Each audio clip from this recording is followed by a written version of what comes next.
Hello friends, welcome back to my channel Shaina Goyal. So friends, I hope आप सभी fit and fine होंगे, healthy होंगे। So continue कर रहे हैं हम बीएड एंट्रेंस एग्ज़ाम की प्रिपरेशन को, और इस सेशन में हम टीचिंग पोटेंशियल का चैप्टर 6 डिस्कस करने वाले हैं। और चैप्टर है जो क्लासरूम में बच्चों को प्रॉब्लम्स आती हैं, यानी कि classroom problems of learners and their solutions. बहुत इंपॉर्टेंट चैप्टर है, ठीक है, क्योंकि इसमें से वैरायटी ऑफ क्वेश्चंस देखने को मिल सकते हैं आपको टीचिंग के रिलेटेड। डायरेक्ट ये चैप्टर जो है, ठीक है, ये है, या फिर जो पॉलिसीज़ हैं वो चैप्टर्स मेन होते हैं, या फिर जो इवैल्यूएशन पर, असेसमेंट पर बेस्ड हैं, ये बहुत इंपॉर्टेंट चैप्टर्स होते हैं। सो इन चीज़ों को ध्यान से समझिएगा। So before start with the session, friends, अगर आप नए हैं तो इसे सब्सक्राइब कर लीजिए और क्लिक कर दे बेल आइकन पर, ताकि मेरे आने वाली वीडियोज़ की नोटिफिकेशन आपको मिलती रहे। सो स्टार्ट करते हैं फर्स्ट क्वेश्चन के साथ। इन the class group activities develop in the students. अब जहाँ पे ग्रुप की बात आ गई, वहाँ पर क्या डेवलप होगा? कॉपरेशन डेवलप होगी बच्चों में। फ्रेंडशिप तो होगी नेचुरली, वो तो इंडिविजुअल भी हो सकती है, लेकिन कॉपरेट करना बच्चे ग्रुप में सीखते हैं, जब दूसरे पर विश्वास करना और अपना काम जिम्मेदारी से करना, ठीक है, दोनों चीज़ें ही आती हैं। So option B is correct here. Second, which of the following virtues the student need most. Virtues मतलब जो खूबियाँ होनी चाहिए उनमें। अगर आपको वाइसेस लिखा आ जाए ना, वाइसेस मीन्स कमियाँ, ठीक है, वर्च्यूज़ मीन्स खूबियाँ, वाइसेस मीन्स कमियाँ।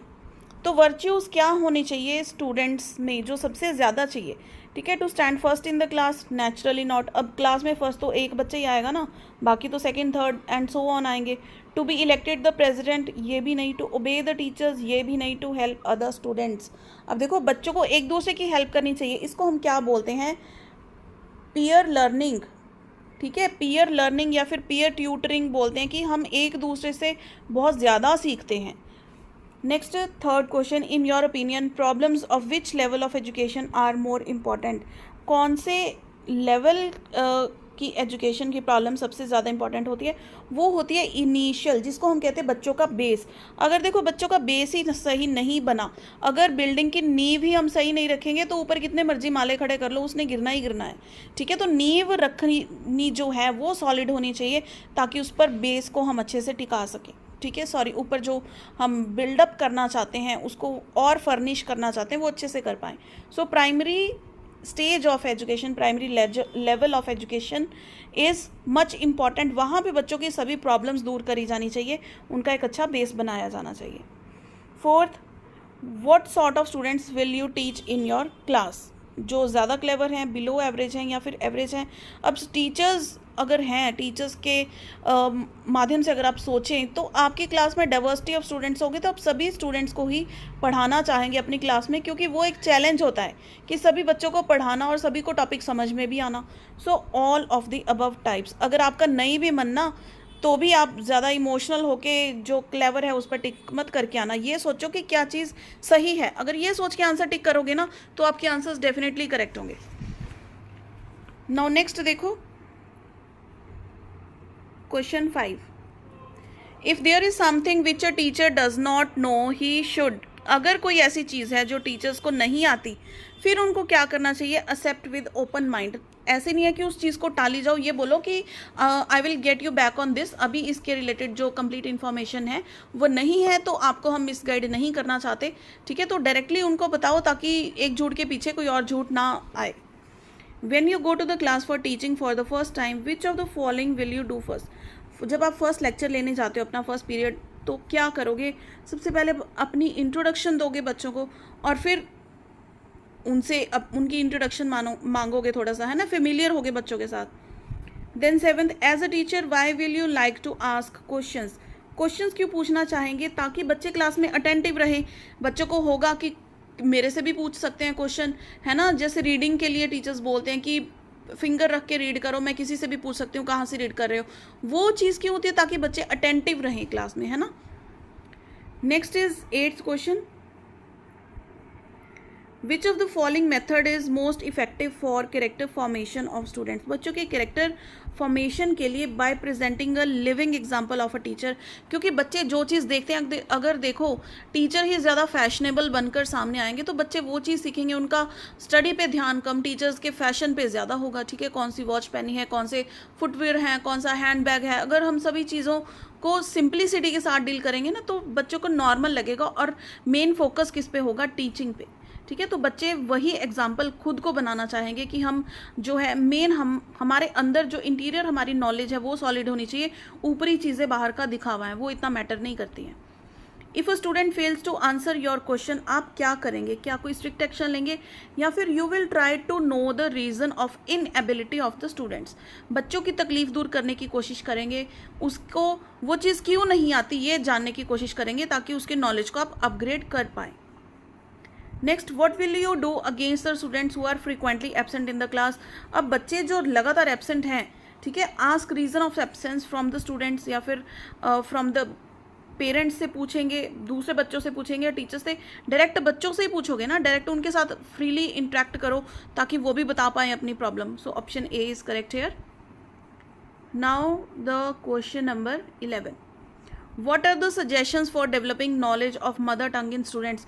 जो हम कहते हैं कि हमारी मातृभाषा है उसको डेवलप करने के लिए आप क्या सजेशंस देंगे?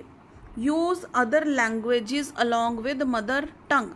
ठीक है, जैसे कोई इंग्लिश का टॉपिक है, अब हम कहते हैं ना कि जो जूनियर क्लासेस है, अगर पंजाब की बात करें स्पेशली, है ना, तो वहाँ पे आप इंग्लिश में तो पढ़ा रहे हैं लेकिन साथ साथ में उसको थोड़ा सा मदर टंग में ट्रांसलेट ज़रूर करें ताकि बच्चों को समझ में तो आए कि पढ़ाया क्या जा रहा है। सिर्फ इंग्लिश ऐसे ऊपर से निकलती है छोटे बच्चों के, घर में तो इंग्लिश का एनवायरनमेंट होता नहीं है, स्कूल में टोटली इंग्लिश होती है, तो थोड़ा सा कॉन्सेप्ट बिल्डिंग होनी चाहिए।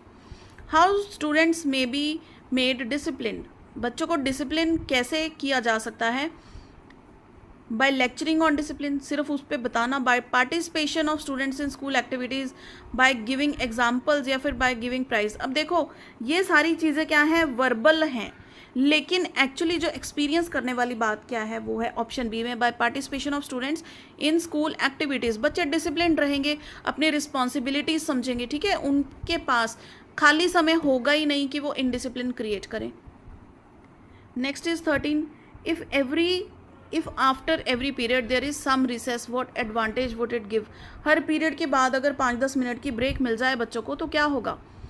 Student will grasp more the previous subject, will be ready for the next subject, students gate relax. तो तीनों ही चीज़ें हैं, क्योंकि देखो अगर थोड़ा सा गैप मिलेगा तो जो बुक्स समेटनी है, ठीक है, थोड़ा फ्री माइंड वो कर सकते हैं और क्या कुछ होमवर्क दिया है उसको थोड़ा एनालाइज करते हैं 2-3 मिनट लगाकर, और नेक्स्ट सब्जेक्ट के लिए भी थोड़ा 2-3 मिनट लगाकर रिव्यू कर सकते हैं कि टीचर ने क्या करवाया था, क्या हम उसके लिए प्रिपेयर कर सकते हैं। 2-3 मिनट सफिशेंट होते हैं, बच्चे बहुत जल्दी रीडिंग दे देते हैं उस चीज़ों को और रिलैक्स भी हो जाते हैं। So all the above options are possible.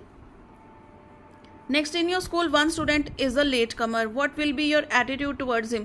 अब एक चीज़ रट लो कि आपने स्ट्रिक्ट वाले आंसर टिक करना ही नहीं है, आपने वो आंसर टिक करना है जिसमें बच्चे की प्रॉब्लम का सोल्यूशन होता है, जहाँ पे आपकी नेचर है बच्चे की तरफ पोलाइट होती है, शिकायत लगाने वाली नहीं होती है। ठीक है, वो आंसर देखो कौन सा है, बस वही आपका समझ लो सही आंसर है। Will try to find out the reason of his late coming and meet with his parents, सबसे बेस्ट आंसर यही है। ठीक है, आपने बेस्ट चूज करना है और जो पोलाइट वाला है ना वो यू चूज करना है। विच of the following methods will you apply for classroom teaching? Classroom teaching के लिए कौन सा मेथड आप अपनाना चाहेंगे? That is listening and writing. ये हम पहले भी कर चुके हैं, क्योंकि क्लासरूम में बच्चे भूल जाते हैं चीज़ों को तो उनको लिखवाना ज़रूरी है। कॉपीज़ नोटबुक्स इतनी बड़ी बड़ी इसीलिए लगती हैं ताकि बच्चे घर जाके उन चीज़ों को रिवाइज कर सकें। Next, what type of atmosphere is good for classroom teaching? कौन सा एटमॉस्फेयर अच्छा है? That is social atmosphere. Next, should a student be allowed to ask questions in the class? क्या बच्चों को क्वेश्चन पूछने चाहिए? Answer A, surely. जहाँ पे डाउट है बच्चे वहीं पे क्वेश्चन पूछेंगे तभी तो आगे का टॉपिक समझ में आएगा, वरना सब जाएगा waste. If the student is weak in class subjects what will you do? बच्चा अगर वीक है जो सब्जेक्ट आप पढ़ा रहे हैं तो आप क्या करेंगे? फिर वही पोलाइट आंसर, उसकी कमियां दूर करने की कोशिश करेंगे। सबसे पहले ये चीज़ अपने माइंड में लेके आओ। सेकंड चीज़, जो चीज़ पोलाइटनेस की तरफ जाती है वो चीज़ फिगर आउट करो। Will try to remove the weaknesses after finding it out. ठीक है, इसको पता है क्या कहते हैं? इसको कहते हैं रेमेडियल टीचिंग। रेमेडियल टीचिंग यानी कि प्रॉब्लम फाइंड आउट करना, फिर उसकी रेमेडी देना। ये आप बीएड में बहुत अच्छे से पढ़ेंगे। आपके सीटेट हैं, पीएस टेट हैं, वहाँ पे इन क्वेश्चंस पे भर भर के, इन टॉपिक्स पे भर भर के क्वेश्चंस आते हैं। रेमेडियल टीचिंग है, ठीक है, तो उसको चीज़ को आइडेंटिफाई करना, क्या टेक्निक्स हैं, वो सारी चीज़ें मैं बहुत अच्छे से डिटेल में करवा भी चुकी हूँ।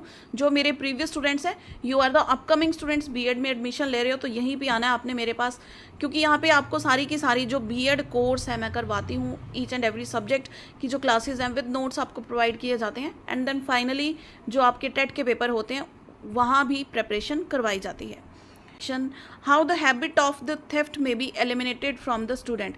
अब बच्चे को चोरी करने की आदत है क्लास में, तो उस चीज़ को आप किस तरह एलिमिनेट करने की कोशिश करेंगे? By giving prize to the students. अब जिस चीज़ की बच्चे को ज़रूरत है क्लास में वो चीज़ आप देने की कोशिश करेंगे। बच्चे को पहले तो मोटिवेट करेंगे ना पढ़ने के लिए, तभी उसको प्राइज़ मिलेगा। अब चोरी करने का प्राइज़ तो मिलेगा नहीं, ठीक है। So by giving prize to the students. Next देखिए question number 20। Lecturing method is appropriate for the students of higher category. क्योंकि वहाँ पे जो बच्चे हैं इतना हाई लेवल पे चले गए हैं, टीचर्स बोलते हैं ना कि सुन लो, घर पे जाके फेयर काम करना। आपको पता होगा जो 9th 10th के बच्चे हैं वहाँ पे क्लास में उनको डिक्टेट नहीं करवाए जाते आंसर्स, उनको टॉपिक समझाया जाता है और लेक्चर मेथड के थ्रू टीच किया जाता है। बच्चे खुद से अपने आंसर्स क्रिएट करते हैं, क्वेश्चंस भी खुद से बनाते हैं, आंसर्स भी खुद से बनाते हैं और उनको कंटेंट पढ़ाया जाता है, सिर्फ लेक्चर दिया जाता है। If any student faces any problem you will, क्या करेंगे आप? लिसन टू हिज प्रॉब्लम, ठीक है, tell all about this problem, ये कुछ नहीं करेंगे। सिर्फ ऑप्शन बी यहाँ पे करेक्ट है। For the all round development of students whose ideal conduct affects the most. अब देखो बच्चों का डायरेक्ट कॉन्टैक्ट किसके साथ आता है? टीचर्स के साथ आता है ना। पेरेंट्स को तो बच्चा उतना सीरियसली नहीं लेते हैं, टू बी वेरी ऑनेस्ट, ठीक है। टीचर्स को सीरियसली लेते हैं या फिर अपने फ्रेंड्स को सीरियसली लेंगे आज के टाइम में। So option B teachers is correct here. To make class teaching more effective, क्या करेंगे आप? Students should be allotted homework always.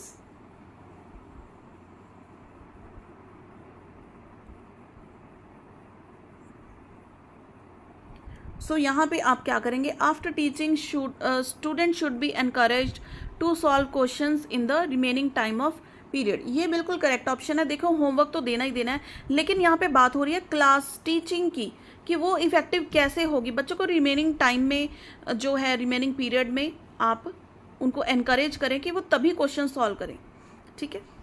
Next, to make homework more advantageous for the students, what do you think proper in the following. अब क्या होगा homework ज़्यादा advantageous बनाने के लिए? That is homework should be related to the daily life. अब homework subject oriented तो होगा ही होगा, लेकिन वो क्या है, डेली लाइफ के साथ रिलेटेड भी होना चाहिए। अब देखो 23 का आंसर जो है ना, ए भी हो सकता है, बी भी हो सकता है। तो मुझे कमेंट करके बताओ किन किन को ए लगता है और किन किन को बी लगता है। क्योंकि देखो होमवर्क असाइन करेंगे, है ना, तो क्लासरूम टीचिंग इफेक्टिव होगी, क्लास टीचिंग, क्योंकि बच्चे वो चीज़ जाके रिवाइज करेंगे और अगले दिन अपडेट होकर आएंगे। लेकिन अगर रिमेनिंग टाइम में बच्चों को प्रॉब्लम दी जाएगी सॉल्व करने के लिए, तो उनका कॉन्सेप्ट क्लास में ही क्लियर होगा। दोनों चीज़ें ही हैं। Let us see what the voting goes for 23 के लिए। आप कमेंट कीजिए ऑप्शन ए या फिर option B. So next is question 25. If there is some problem between a boy girl and a boy student and a girl student in your class, आप क्या करेंगे? Will solve their problem in coordination. If a student in your class is a slow goer, what will you do? यानी कि slow learner है, जिसको धीरे धीरे समझ में आता है, you will encourage him to receive prize. If a student asks some wrong question in your class, what will be your reaction? अब wrong question कुछ भी हो सकता है, ठीक है, सब्जेक्ट के रिलेटेड भी हो सकता है या फिर सब्जेक्ट से हट के भी हो सकता है। तो आप क्या करेंगे ऐसी सिचुएशन में? Will correct the wrong question with the help of other students, ठीक है। Being a teacher, you should have complete knowledge of your subject. अब अपने सब्जेक्ट की नॉलेज तो होनी चाहिए, कंप्लीट क्यों होनी चाहिए? ताकि अगर बच्चों की कोई क्वेरीज हो आप उसको इमीडिएट सॉल्व कर सके, ठीक है। क्लास में अब क्या क्वेश्चन बच्चे पूछेंगे, you are not prepare for that. तो उस चीज़ को कंटिन्यू करने के लिए क्लास को हेल्दी एनवायरनमेंट के साथ, यानी कि कोई डिस्टर्बेंस ना रहे, ठीक है, क्लास में रुकावट ना आए आपके। ऐसा नहीं है कि किसी भी क्वेश्चन को आप अनआंसर्ड छोड़ दें, उसके लिए पहले से ही आपको अपने कंटेंट के साथ प्रिपेयर रहना चाहिए। Next is 29, in order to remove the students difficulties in learning you should, क्या करेंगे आप अगर बच्चों की लर्निंग डिफ़िकल्टीज को सॉल्व करना चाहते हैं? Know and then end the causes, यानी कि पहले प्रॉब्लम को डिटेक्ट करो, ठीक है, फिर उसको रेमेडी दो। रेमेडियल टीचिंग में बार बार इस वर्ड को भी यूज़ करूँगी ताकि आप लोग इसको याद कर पाएँ, ठीक है जी। Option A is correct here. Next is question number 30, how will you raise the standard of the weak student, जो वीक बच्चे हैं उनको किस तरह से आप रेज करेंगे? With the help of good students, क्योंकि बच्चे पीयर ट्यूटरिंग से बेटर सीखते हैं, अपने साथियों से ज़्यादा अच्छे से सीखते हैं और थोड़ा कंफर्टेबल भी होते हैं, उनसे कोई भी क्वेश्चंस पूछ सकते हैं जो उनको इररेलेवेंट लगते हैं टीचर से पूछने में। When students gives an incorrect answer, तो आप क्या करेंगे? सिंपल सा आंसर चूज़ करना है, पोलाइट आंसर चूज़ करना है। क्या करेंगे? सी ऑप्शन आएगी या डी ऑप्शन आएगी? इसमें आएगी C option, give him suitable answer. When student ask some irrelevant questions, तो आप क्या करेंगे? जब इररेलेवेंट क्वेश्चन बच्चे पूछते हैं, ठीक है, तो आप क्या करेंगे? मॉक एट हिम, ठीक है। ए और सी ऑप्शन तो देखो नहीं आएंगी, ये नेगेटिव कीवर्ड्स हैं इसमें, तो नेगेटिव ऑप्शन है। यहाँ पे आप करेंगे make him realize his mistake. अगर इररेलेवेंट क्वेश्चन, जो क्वेश्चन क्लास में नहीं पूछे जाने चाहिए, वो क्वेश्चन पूछेंगे तो टीचर्स थोड़ा उनको मिस्टेक रियलाइज करवाने की कोशिश करेंगे, वो भी पोलाइटली, ठीक है। तो give him no more chance तो नहीं होगा, इससे तो बच्चे की जो है इंट्रैक्शन ही खत्म हो जाएगी। ऑप्शन बी करेक्ट है यहाँ पर। There is theory of education that unknown can be learnt through known. What will be essential in order to know the previous knowledge of the students? By testing the students' previous knowledge. अगर हम बच्चों की previous knowledge जानना चाहते हैं तो वही method तो अपनाएंगे, by testing the students previous knowledge by questioning them about the given topic. Now next is question 34, how can students attention में be drawn in the class. अगर बच्चों की अटेंशन क्लास में अच्छी करनी है, यकीनी कि बच्चे अटेंटिव रहें क्लास में, तो क्या करना होगा? Will develop curiosity in the students. अब क्लासरूम को, लेक्चर को इतना इंटरेस्टिंग बना दें कि बच्चे उसको क्यूरियोसली सुने कि पता नहीं टीचर आगे क्या बताने वाले हैं, या फिर कोई इंटरेस्टिंग बात होगी, लाइक जोक्स क्रैक करने बीच बीच में, बिल्कुल बोरिंग लेक्चर की तरह नहीं पढ़ाना। A teacher should behave with every student like a friend, an equal, a personal relation, a stranger. Naturally एक फ्रेंड की तरह उनको एक्ट करना चाहिए ताकि बच्चे अपने प्रॉब्लम्स शेयर कर पाएँ, ठीक है। अगर क्लास में उनको कोई दिक्कत आ रही है कोर्स रिलेटेड या फिर अदर दैन दैट, तो भी वो फ्रीली टीचर से बात कर पाएँ। Next 36, what will you do to make your students disciplined. बच्चों को डिसिप्लिन करने के लिए क्या करेंगे आप? You yourself will remain disciplined, ठीक है। बिल्कुल टाइम पर आना, अपना प्रॉपर लेक्चर डिलीवर करना, सारा कुछ डिसिप्लिन वे से चले ताकि बच्चे भी देखें कि डिसिप्लिन रहना किसे कहते हैं। Next, before teaching the teachers must know the standard of the students. To what extent do you agree to this observation. Teaching start करने से पहले हमें पता होना चाहिए कि जिन बच्चों को हम टीच करना चाहते हैं उनका क्या स्टैंडर्ड है, क्या लेवल है उनकी नॉलेज का। तो I totally agree with this, क्योंकि हम वहीं से टीच करना स्टार्ट करेंगे ना जहाँ से हमें पता है हमारे स्टूडेंट्स को यहाँ तक आता है। अगर उनको बेसिक ही नहीं आता, लाइक किसी सेक्शन में चले जाओ, यहाँ पे वीक स्टूडेंट्स का सेक्शन अलग से बनाया हुआ है, तो उनको पहले बेसिक करवाई जाएगी किसी चीज़ की, फिर उस चीज़ को डिटेल में करवाया जाएगा। तो बच्चों का पहले लेवल पता होना चाहिए, तभी उनको अच्छे से पढ़ाया जा सकता है, कॉन्सेप्ट समझाया जा सकता है। Then if a student often comes late, what will you do. वही जो बच्चा लेट आता है तो क्या करेंगे आप? Try to know the reason. बिल्कुल पोलाइट आंसर हमने चूज़ करना है। Then when investigating some point, if someone presents obstacles, क्या करेंगे आप? जब आप किसी पॉइंट को इन्वेस्टिगेट कर रहे हैं, कोई बच्चा उसमें रुकावट पैदा कर रहा है, तो आप क्या करेंगे? Will continue investigation after giving answer to his और हर क्वेश्चन, ठीक है। To develop question asking ability in students. अब देखो क्लास में बच्चे क्वेश्चनिंग करें, उस चीज़ को आप डेवलप किस तरह से करेंगे? To practice them for asking questions, to keep asking questions from them, to tell them to answer for questions. अब देखो तीनों ही ऑप्शंस करेक्ट हैं, क्योंकि बच्चों को भी मोटिवेट करना कि आप क्वेश्चन पूछो, उनसे पूछना कि भैया कोई डाउट है तो पूछ लो, ठीक है, और उनसे भी क्वेश्चंस पूछना कि इस क्वेश्चन का आंसर क्या होगा। फिर to tell them answers for their questions, अगर बच्चों ने क्वेश्चनिंग की है तो उनको आंसर भी करो ना, तभी तो वो मोटिवेट होंगे कि अगर हम पूछते हैं तो टीचर उसको सीरियसली ले रहे हैं और हमारे क्वेश्चंस को आंसर कर रहे हैं। सो हमारा ऑप्शन डी क्या होगा इसमें correct, all the above are correct. और यहाँ पे हमारा ये टॉपिक भी होता है फ्रेंड्स कंप्लीट। सो ये आपको हेल्पफुल लगा हो इसे लाइक एंड शेयर ज़रूर कीजिए। आने वाले सेशंस में हम और टॉपिक्स जो है वो डिस्कस करेंगे। So see you in the next video, till then keep watching.